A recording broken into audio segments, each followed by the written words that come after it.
The design process began with working with the square footage that was available and deciding the best way for the two of us to use it. We like the fact that it's not a lot of rooms, but large rooms. And we use like every square inch of the space.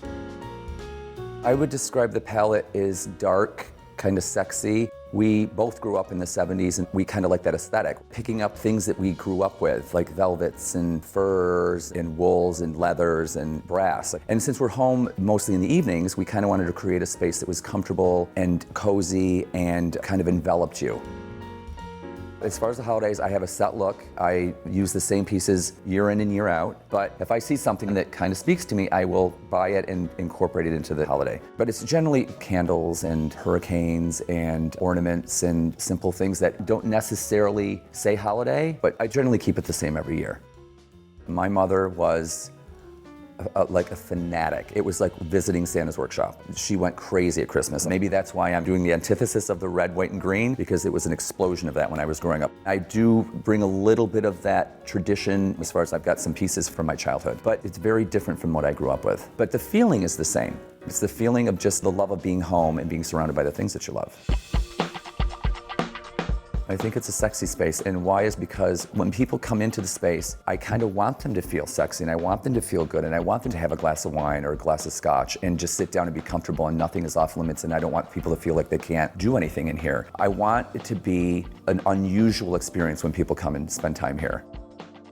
I'm an accessories guy, and it's kind of a sickness. I'm out and about every day, and I'm seeing so many beautiful things. When I see something that I love, I fall in love with it. It's a problem where I bring things in, and Doug says, well, you know, you've got to stop.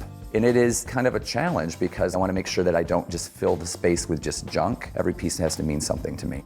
This lamp is one of the first things that Doug and I ever purchased together when we were young and didn't have a lot of money, and we were just kind of scouring the vintage stores in Queen West and Queen East. And we came across this lamp, and it's kind of followed us to every place that we've lived in.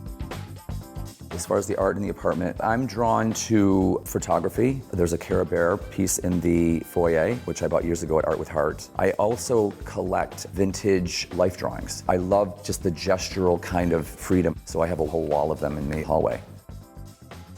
For me, it's as much of how a space feels as how it looks. It's important that when you walk into a space that you're not hit in the face with anything, nothing jumps out at you too much. I try to make the spaces comfortable and timeless, always throw in vintage. I think that my work here kind of transcends into the work that I do for clients.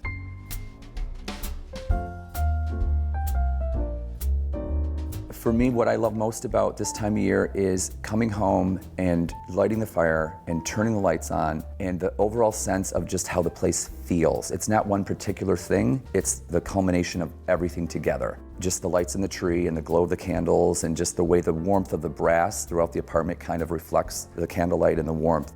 For me, it's a feeling. It's how I feel when I walk through the door.